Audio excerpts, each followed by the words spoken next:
This morning, leading voices in the Me Too movement find themselves making news today and is not necessarily good. Joining me now to help me break down what's making the rounds today, NBC's own Stephanie Gosk and New York Times investigative reporter and NBC News contributor Megan Twohey. So, okay, we want to start with a story that broke late last night involving actress Asia Argento. You remember that name?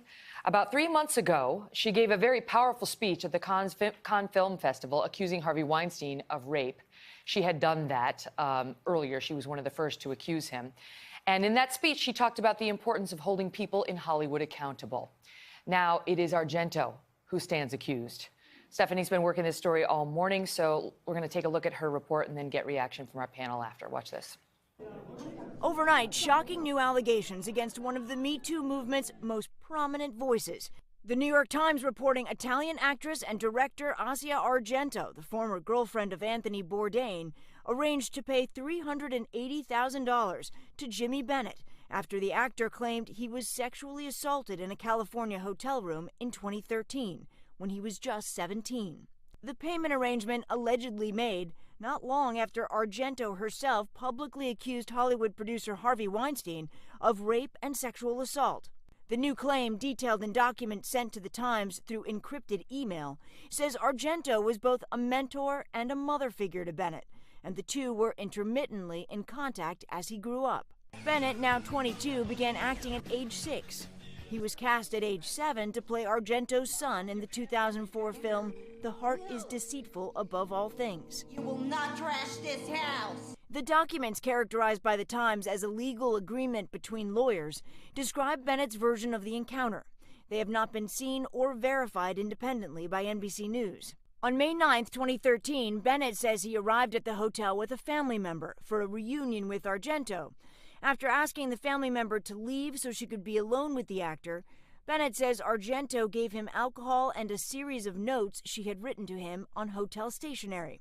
The documents say Argento then kissed Bennett, removing his pants and performing oral sex before having sex with him. Later that day, she posted to Instagram, "Happiest day of my life, reunion with Jimmy Bennett." The two had lunch, but later, Bennett began feeling, quote, extremely confused, mortified, and disgusted. According to the New York Times, in an April letter addressed to Argento confirming the final deal, the payment is characterized as, quote, helping Mr. Bennett. Argento became a leading voice in the Me Too movement after telling The New Yorker that Weinstein raped her in 1997 when she was 21. Weinstein faces multiple charges of sexual assault and rape, none including Argento, but he denies all allegations of non-consensual sex.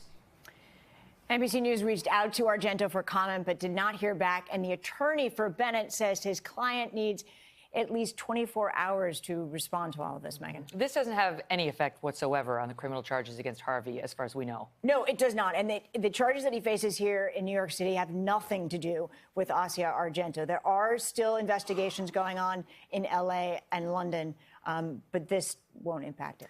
But it does. It's making news because she is one of the faces of the Me Too movement, right? I mean, the reporting that you guys have done at the New York Times, award-winning, and she is one of the faces of it. And I think, you know, that's why a lot of people are shocked to find out that this woman who was with Anthony Bourdain, whom he portrayed as this, you know, as this victim, may have in fact allegedly been victimizing another, a young man who she met when he was 6, right. 6 years old. Yeah. Well, I think that this is an example. Kim Severson, my colleague at the New York Times, broke this story. And I think it's an example of, at least in the case of the New York Times, how committed we are to reporting on this important issue of sexual harassment and sexual assault without fear or favor. I mean, we were determined to report on figures on the left and figures on the right.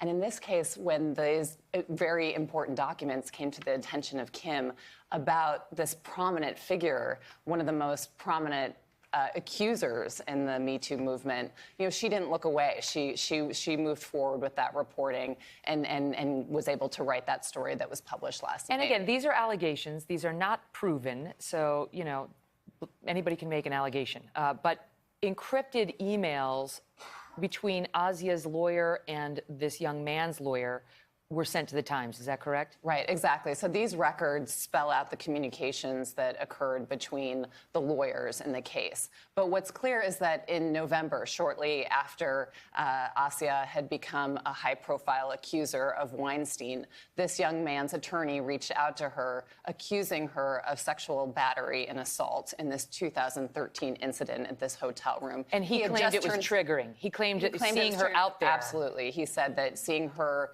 out there speaking on behalf of victims was very triggering for him, and that he wanted to bring this to her attention. And then it appears that not soon afterwards, she gave that impassioned speech at Cannes. We have a soundbite of that, and then I'll let you pick up your point on the opposite. And here she is. Watch. In 1997, I was raped by Harvey Weinstein here at Cannes. I was 21 years old. This festival was his hunting ground. And even tonight, sitting among you, there are those who still have to be held accountable for their conduct against women, for a behavior that does not belong in this industry, does not belong in any industry or workplace. You know who you are, but most importantly, we know who you are. I think that this story really raises two ongoing and kind of percolating issues in this broader sexual harassment and sexual assault reckoning that we're having in this country and around the world. One is that men can be victims too, right? That there can be female perpetrators, and that it's very important to not lose sight of that and to make sure that all victims' voices are heard. The second is the role that these settlements play when people step forward with allegations. I mean, this young man did not go public. He did not hold a press conference. Instead, his lawyer reached out to her. Well, they wanted millions of dollars. And well, she apparently agreed, according to the article, agreed to pay, I think, $380,000. The $200,000 has already been paid, according to these records.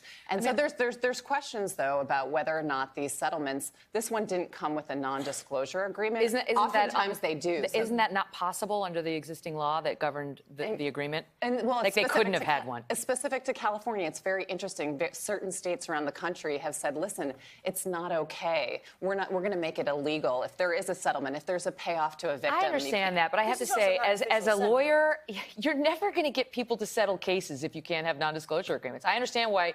Trust me, as somebody who's been harassed and who's also practiced law, I understand why these non-disclosures are not good for the women or the men who have been victimized. But the truth is, most of these defendants won't settle.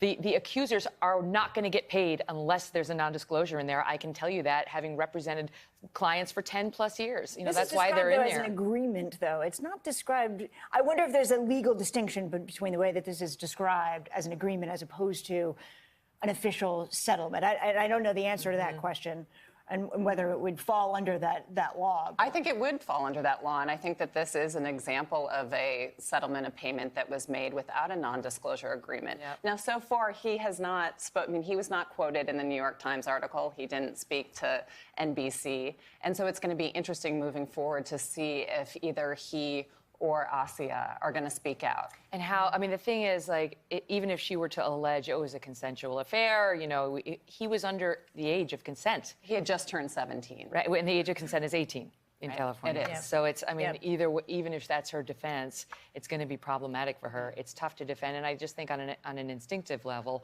it's hard to defend. It feels strange to see her playing his mother when he was 7, and then to know that they apparently allegedly had a sexual relationship 9-10 years later. Right, and it wasn't just, I mean, there's the legal issue here of the fact that he was underage. There's also the more complicating issue as well of the fact that they appeared to have been talking about work. That, you know, after that encounter, she said that she was going to put him in one of his movies, another one of her movies. I mean, the irony, if true, is rich because, I mean, it's thick because that's, of course, what she said Harvey did to her, which, you know, may have played a role here too. I mean, the truth is, we see oftentimes, and I'm not jumping to conclusions, but oftentimes we do see people who are victims go on to victimize. Cycles of abuse. Don't know whether it's happened, but those cycles of abuse are important to pay attention to. Ladies, thank you. You're welcome. We'll be right back. Hello, Today fans. Thanks for checking out our YouTube channel. Subscribe by clicking that button down there and click on any of the videos over here to watch the latest interviews, show highlights, and digital exclusives.